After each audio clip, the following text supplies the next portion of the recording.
Bonjour à tous, merci de nous rejoindre sur Fact Check et Math. Aujourd'hui, on va parler de la perte de la souveraineté de la France avec la signature du pacte de Marrakech.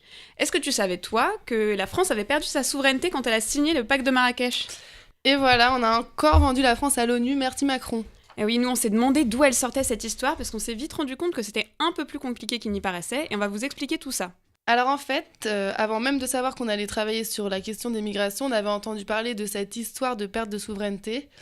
Et donc, on était en plein mouvement des Gilets jaunes. Il faut avouer qu'en ce moment, c'est difficile de naviguer sur Internet sans tomber sur une fake news. Mais celle-là, on était tombé dessus plusieurs fois. Alors, on a décidé d'y jeter un coup d'œil.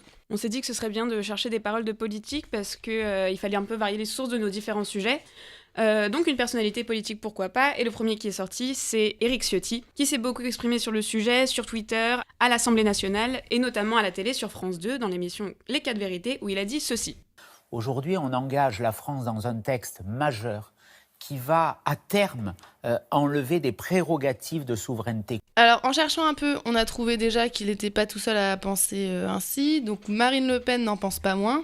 Emmanuel Macron s'apprête à aller voter lundi un texte qui s'appelle le pacte de Marrakech, qui est un texte de l'ONU qui vise à transformer le droit à migrer en droit de l'homme. C'est-à-dire qu'on ne pourra plus s'opposer ni mettre en place la moindre politique qui vise à limiter l'immigration. Ça pose un énorme problème. En fait, on a été très intrigués par cette rumeur parce qu'elle enflait depuis la semaine précédente. Donc première chose, on est allé lire les 23 objectifs du pacte de Marrakech, qui serait le grand responsable de cette perte de souveraineté. Donc le texte est accessible à tous, vous pouvez aussi aller le consulter si vous ne voulez pas nous croire. Et donc dans le texte, il apparaît vite que rien n'est contraignant puisque ce ne sont que des recommandations. Mais alors pourquoi est-ce que la France aurait perdu sa souveraineté ? Alors il y a plusieurs spécialistes qui se sont exprimés sur le sujet, et il y en a deux qui se sont démarqués et qu'on a choisi d'interviewer. Jean-Thomas Le Sueur, lui il a été interviewé par Le Figaro, et son propos a été mal résumé dans une légende d'un tweet qui partageait son article. Le tweet disait « Le pacte sera contraignant », et ça a contribué à diffuser cette fausse information, alors que lui dans l'article n'avait pas du tout dit ça. Et donc on a interrogé notre deuxième spécialiste, Sandrine Maljean-Dubois. Et son cas, elle, est aussi intéressant puisqu'elle a été citée par Éric Ciotti sur Twitter, qui a profité du coup de sa légitimité de chercheuse au CNRS pour se justifier. Et elle s'est défendue en disant que la citation qu'elle avait donnée au Journal du Dimanche avait été tout simplement mal rapportée. Et elle nous a d'ailleurs confié qu'elle était agacée contre la journaliste qui l'avait interviewée parce qu'elle avait tout simplement refusé de modifier l'article. Elle lui avait fait dire le contraire de ce qu'elle disait. Donc elle le dit elle-même. J'ai fait une interview au Journal du Dimanche et la personne, elle a fait comme si elle me citait. Elle a cité quelque chose que je n'ai jamais dit. Ça l'embêtait de changer la phrase.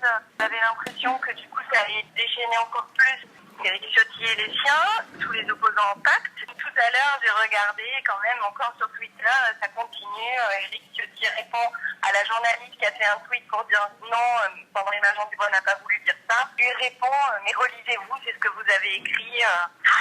Sans fin, quoi. Voilà, on s'est dit que c'était assez intéressant de leur donner la parole parce que ce sont des spécialistes sur le sujet et que malgré ça, leur parole a été mal rapportée et ça a participé contre leur gré à diffuser une fake news sur la perte de souveraineté de la France à cause du pacte de Marrakech. Jean-Thomas Le Sueur, il nous a répondu tout de suite, mais on avait une fenêtre d'action très restreinte parce qu'il partait à l'étranger le surlendemain, que son emploi du temps était blindé le lendemain, donc on lui a proposé un entretien d'une dizaine de minutes, on a fixé l'horaire à la minute près, et l'interview s'est faite par téléphone, et ce qu'il nous a expliqué, c'est qu'en effet, le pacte n'est pas contraignant. Il est faux de dire qu'il est contraignant. Il n'est pas contraignant. En revanche, il y a plein de juristes, notamment en Belgique, l'ancien président de la Cour constitutionnelle belge, etc., qui se sont inquiétés du fait que, ok, ce n'est pas contraignant, mais ça peut le devenir. Donc voilà, le texte n'est pas contraignant, mais certains sont inquiets et se demandent si, à terme, il pourrait le devenir, parce que ça s'est déjà vu dans l'Union européenne, d'intégrer des textes à des traités, ce qui les a rendus par la suite contraignants. Mais pour autant, lui, il maintient qu'aujourd'hui, il n'y a aucune obligation dans le texte.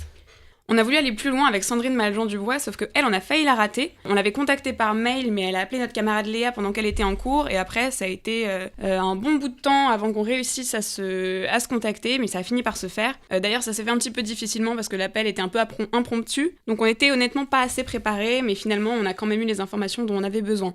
Ce que Sandrine Maljean-Dubois nous a expliqué un petit peu plus loin que Jean-Thomas Le Sueur, c'est que oui, en effet, il y a eu des précédents dans l'Union européenne, mais pour que ça se reproduise à l'échelle d'un texte de l'ONU, il devrait y avoir une énorme procédure derrière qui nécessiterait de remettre les 150 pays autour de la table pour de nouvelles négociations. Donc finalement, en combinant ce que nous ont dit nos deux intervenants, on s'est bien rendu compte que l'affirmation de M. Ciotti est excessive, parce que lui, il dit que cette suppression de la souveraineté se fera à terme, alors qu'en fait c'est une hypothèse qui est très improbable. Donc on s'est aussi dit que finalement il faudrait contacter le principal intéressé, donc Éric Ciotti lui-même, pour avoir sa justification à lui. Donc on a appelé son bureau à l'Assemblée nationale mais sans succès, puis sa permanence à Nice sans succès non plus, et on a fini par avoir son numéro de téléphone, mais il n'a jamais répondu à aucun SMS, appel ou message vocal. Pour la rédaction, globalement, on a écrit par à-coups, petit à petit, et au fil de nos interviews et des données qu'on trouvait. On a longtemps gardé espoir qu'Éric Ciotti nous réponde, mais ça s'est pas fait du tout. Pendant la rédaction, on a aussi beaucoup buté sur les aspects juridiques du sujet. Pourquoi est-ce que les textes de l'ONU ne sont pas contraignants ? Et quelles conditions doivent être réunies pour qu'un texte non contraignant le devienne ? Quelle est la procédure de révision des traités qui pourrait rendre ce texte contraignant ? Et puis si on vote non à une révision, est-ce qu'on est obligé de l'appliquer tout de même ? Heureusement, donc à force de longues recherches, de nœuds dans le cerveau, on a fini par décortiquer tout ça grâce à une exploration très approfondie du site de l'Union européenne et l'aide de nos amis étudiants juristes. Pour ce qui est des enrichissements, étant donné que la rumeur s'est beaucoup propagée sur Internet, il fallait qu'on intègre des tweets, dont celui de Éric Ciotti, ce qui en plus inclut l'interview vidéo. Mais on a aussi décidé d'intégrer la réponse de la journaliste qui a interviewé Sandrine Maljean-Dubois. On a aussi choisi de faire une carte parce que nous-mêmes, en cherchant quel pays avait refusé de signer le pacte, on a eu un petit peu de mal à visualiser tout ça, donc autant qu'on rende ça un petit peu plus clair pour nos lecteurs. Donc on a aussi ajouté un encadré, l'information faisait partie d'un contexte plus large, donc on s'est dit qu'un encadré c'était plus adapté. Et dedans, on voit la capture d'écran du tweet qui reprend l'article sur Jean-Thomas Le Sueur et qui montre bien le décalage entre le titre de l'article et la légende du tweet.